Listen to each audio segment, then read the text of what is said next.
Hello dear kids. इस video में हम फ्रैक्शंस के कुछ क्वेश्चंस को सॉल्व करेंगे। जैसे कि फर्स्ट क्वेश्चन में हम देखते हैं, यहाँ पर हमें क्या करना है, कलर 3/4 ऑफ ईच फिगर। यहाँ पर हमें जो पिक्चर्स दी गई हैं उनका 3 पोर्शन को कवर करना है। जैसे कि यहाँ पर सर्कल है तो हमें यहाँ पर इन तीनों को कलर करना है और एक पोर्शन को छोड़ना है। इसी तरह से नेक्स्ट पार्ट में हमें इन 3 पोर्शन को कलर करना है और एक पोर्शन को छोड़ना है। इसी तरह से हम सेकंड क्वेश्चन को देखते हैं। तो यहाँ पर हमें right the fractions for the shaded part of each figure in the given box. यहाँ पर हमें कितना पार्ट शेड किया है उसको देखना है। अब यहाँ पर पूरी पिक्चर अगर हम एज ए होल मानते हैं, 1 मानते हैं, तो 2 पार्ट्स में डिवाइड किया है तो 1/2 पोर्शन को शेड किया है। इसी तरह से नेक्स्ट पिक्चर में 1/2 पोर्शन को शेड किया है। इसी तरह से हम बाकी के पोर्शन को भी लिख सकते हैं। अब हमें यहाँ हर एक फिगर का 1/2 पार्ट कलर करना है, यानी कि हाफ पार्ट कलर करना है। तो हम 2 में से एक हिस्से को शेड कर देंगे तो वो हाफ पार्ट हो जाएगा। इसी तरह से हाफ सर्किल को शेड करेंगे तो वो हाफ पार्ट हो जाएगा।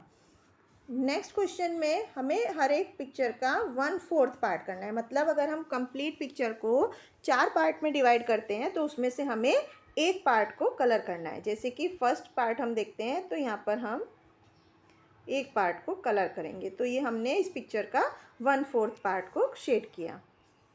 अब हमें नेक्स्ट क्वेश्चन में कलर 1/3 ऑफ ईच फिगर, मतलब कि हमें पूरी पिक्चर को पहले 3 पार्ट्स में डिवाइड करना है और उसके बाद उसके 1 पार्ट को कलर करना है। जैसे कि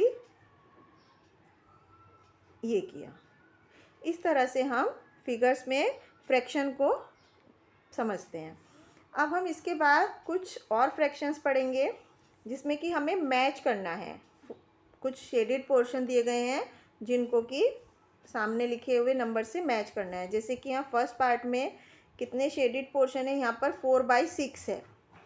जो फ्रैक्शन है वो 4/6। अब हमें यहाँ देखना है कितने पोर्शन शेडेड हैं और टोटल कितने पोर्शन हैं।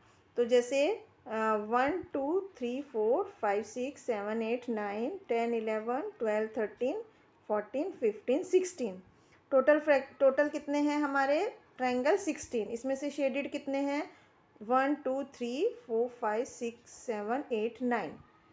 तो 9/16। तो 9/16 यहाँ पर कौन सा फ्रैक्शन है, ये रहा। तो हम उसको इस 9/16 से मैच करेंगे। इस तरह से हम इसको मैच करेंगे। अब 9/16 में डिनोमिनेटर क्या है और न्यूमरेटर क्या है वो हमें देखना है। अब यहाँ पर 9/16 में न्यूमरेटर 9 है तो हमें इसको इस वाले कॉलम से मैच करना है। इसी तरह से हम नेक्स्ट फिगर देखते हैं। तो यहाँ पर टोटल कितने पोर्शंस हैं 9। तो हमें डिनोमिनेटर में क्या फ्रैक्शन मिलेगा 9 और शेडेड कितने हैं 5। तो हमारा फ्रैक्शन क्या बन गया 5/9। तो अब हमें देखना है कि 5/9 कौन सा पोर्शन है। 5/9 ये फ्रैक्शन, इसलिए मैच करेंगे। तो 5/9 में न्यूमरेटर 5 है तो इसलिए हम इसको इससे मैच करेंगे। इसी तरह से हम बाकी के शेडेड पार्ट और फ्रैक्शन को मैच करेंगे। इसके बाद नेक्स्ट एक्सरसाइज में बच्चों हमें फ्रैक्शन को as a part of group देखना है। जैसे कि यहाँ पर क्या करना है, ring the fraction which matches the shaded part. हमें उस फ्रैक्शन को सर्कल करना है जो कि शेडेड पार्ट का फ्रैक्शन बताता है। जैसे कि यहाँ पर 3 पार्ट हैं, 3 में से एक पार्ट शेडेड है तो हमने 1/3 को सर्किल किया। इसी तरह से नेक्स्ट क्वेश्चन में हम देखते हैं कि यहाँ पर टोटल कितने फिगर्स हैं 4 और कितने शेडेड हैं उसमें से 3। तो हमारा फ्रैक्शन हो गया 3/4 शेडेड फ्रैक्शन। इसी तरह से नेक्स्ट में टोटल पार्ट है 3 और 1 शेडेड है तो 1/3 इसका फ्रैक्शन हो गया। इसी तरह से हम बाकी के पोर्शन को भी करेंगे। नेक्स्ट एक्सरसाइज में हमें स्ट्रेट और कर्व्ड लाइंस दी गई हैं। जैसे कि हमें फर्स्ट क्वेश्चन में क्या करना है, join the dots and right the types of lines. जैसे कि बच्चों यहाँ पर फर्स्ट में हमें यहाँ पर डॉट्स को बनाएंगे तो ये कैसी लाइन बनी, ये स्ट्रेट लाइन बनी।